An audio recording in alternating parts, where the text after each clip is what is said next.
7. And okay, let's just concentrate on another game right now because we are here on the SC2 Vision Cup.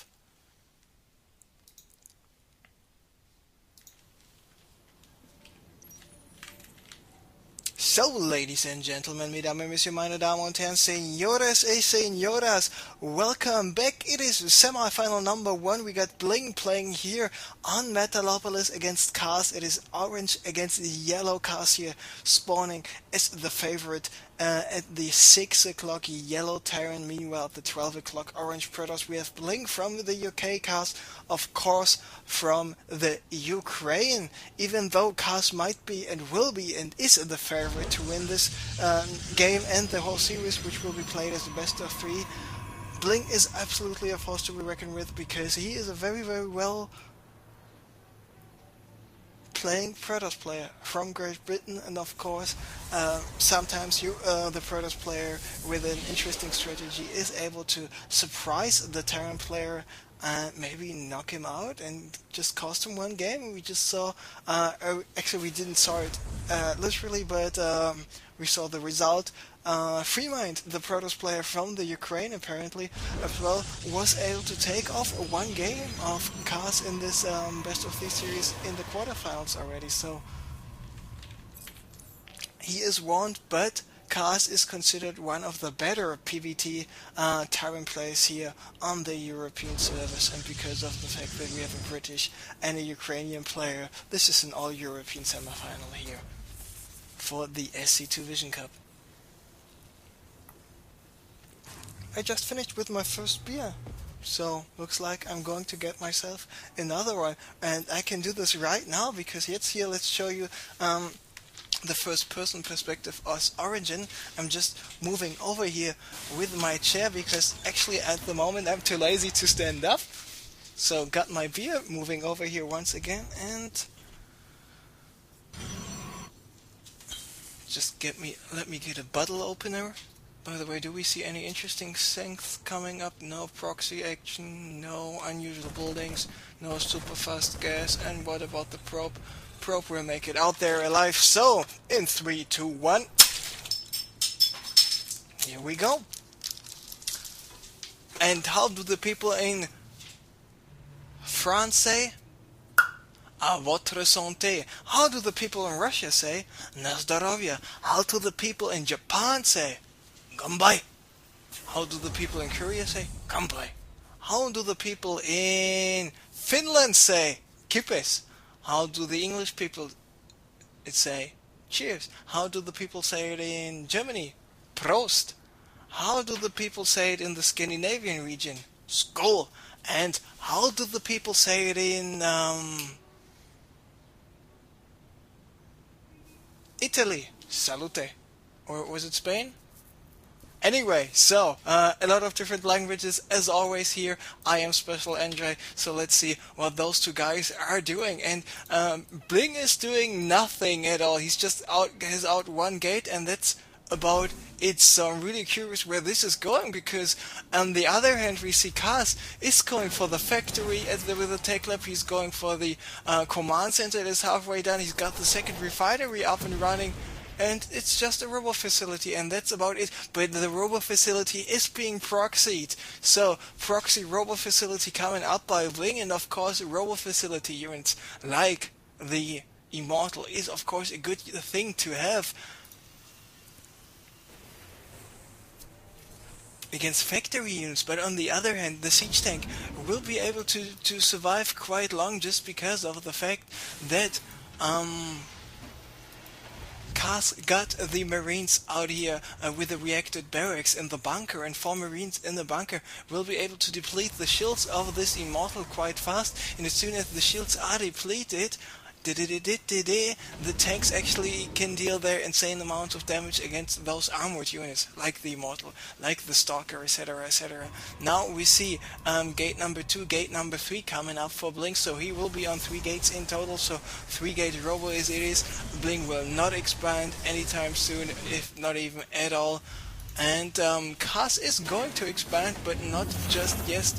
He just produced 2 SCVs, now he's lifting up, moving it over here to his natural expansion. Meanwhile, siege tank number 1 is out, and siege mode forecast will be finished in right now. Starport is being built as well, halfway down. Cast going for more marines, but he's currently supply blocked, and not even all those marines and all the tanks cannot be produced right now, and he only now started with a, what is this unit called? It's a building called, it is called a supply depot, but here are the forces of BlinG, and Kaz will be forced to lift up his forces. He needs to pull back with his forces as well, he needs to send in one marine more, and now he might be paying the price for being supply blocked for quite a long time, but good job with this force field. And this force field might actually a little bit more beneficial than it was hurting Kaz, because yes, all those units were not able to move up the ramp, and he was not about to move out with these SCVs, he was just to block the ramp, so those units would not be able to come up the ramp. But BlinG had this observer, and because of the observer he had vision to the high ground, allowing his units to get rid of the siege tanks over there, and now the units moving up the ramp, and Kaz pulling his units away just not in time. The SCVs, now the tank will get taken out as well, and it is up to Kaz to use all of his SCV to get rid of those units. But the 6 marines doing quite a lot of damage to all those forces. Stalk is gone completely, Sentry will go down as well, so will the Immortal. But now the question of course will be how much damage has been done. By the way, does Kaz know about those about this robo facility? No, he does not. And this is really the smart thing about a proxy robo facility. You can get out of the Immortals right away, and with this pylon you can warp in the remaining units. So let's see the probe count. 24 against 20 SCVs, not that big of a difference. 9 marine out, a tank is out, and he needs to siege up with his tank right away. Now he's sieging up the units, all the marines are at the front. If he's focusing down the tank, the marines will be able to do too much damage, so the siege tank just bought him enough time. He needs to continue with the bunker though, and BlinG here with this observer not for long, because the starport is in production. Kaz already moving his marines in position, but this was a little bit too fast, because yes, the observer by BlinG was moving away, but now Kaz is moving out. How many units are there? 3 stalkers, 1 Immortal is just not enough. Does he know about those units? Yes, he just spotted the stalker there. He got a glimpse of those units, and now we see BlinG is moving out. Why did I say he's not expanding anytime soon? Because if this robo facility is going down, this is quite a setback here for BlinG. So he just has those 1 or 2 units on the low ground. That's basically about it. What about Kaz? Does he know about this? No, he does not. Not just yet, but he can rearrange his orbital command, which by the way was not repaired. A little bit of sloppy play, but now we see the Raven and all those units moving out. Interesting force field. Force field was not placed fast enough. What about this observer? Observer will get taken out once again. So in terms of units lost, Kaz should be worlds ahead, and this is exactly the case, being ahead 1,125 resources. The stim for Kaz will be finished in another 40 seconds. We got more marines, more siege tanks, more SCVs, and a supply depot here in production as well. Let's take a look. What about the robo facility? Just getting observer number 3, but in Kaz now he knows about the robo, he knows about the pylon as well. So the will the observer be produced just in time? Yes, and the Kaz just spotted the observer, but is he not moving down there with this Raven or not? We see the observer is just moving over here to the main base, and we see another interesting thing coming up by Kaz. By the way, there goes observer number 3. Kaz is going for the cloak here and the Banshee, so nice decision, because he knew, okay, I just killed the robo facility and I killed 3 observers. So the chances of BlinG having any observers over here is not that high, and indeed it is not the case. His decision now is to go for the Twilight counts and just BlinG micro the shit out of his opponent. But what is there to BlinG micro if you're up against siege tanks with stalkers? I mean, you can blink in there, just get rid of a siege tank and run away and do some hit and run attacks, but I think the marine count is just a little bit too high for him to handle, so basically Kaz needs to stay back and let the Banshees do the work. So now here's a probe. Will the probe spot the Banshee? No, it will not spot the Banshee. So let's just follow this Banshee and wait for the GG to be called. Because yes, the robo facility takes another 50 seconds plus another 40 seconds or 42 seconds for the newly built observer. So in the meantime, Kaz is expanding another time, and this Banshee will do worlds of hurt because now it can cloak. No need to cloak even to take out a sentry. Sentries die so fast to Banshees. Now he can cloak.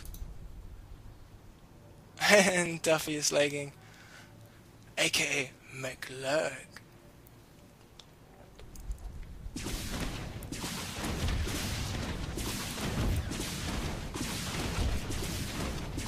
More and more probes going down, so looks like BlinG is just not tapping out yet, because he wants to wait until the robo facilities observer is finished. But this Banshee already at 8 kills.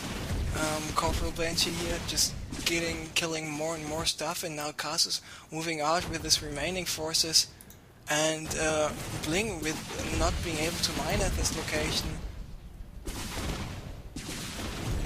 He's just not having enough production facilities capabilities because he just lost 14 probes here. The main forces of Kaz, some of the forces are not in position. Tanks are sieged up as well, so all those forces going down. Nice scan on the high ground to allow those siege tanks to do even more damage, placing a pointy French drone. So this is how you outplay a Protoss opponent. Congratulations to Kaz being up 1-0 here in the semi-final of the SC2 Vision tournament on this wonderful Wednesday evening.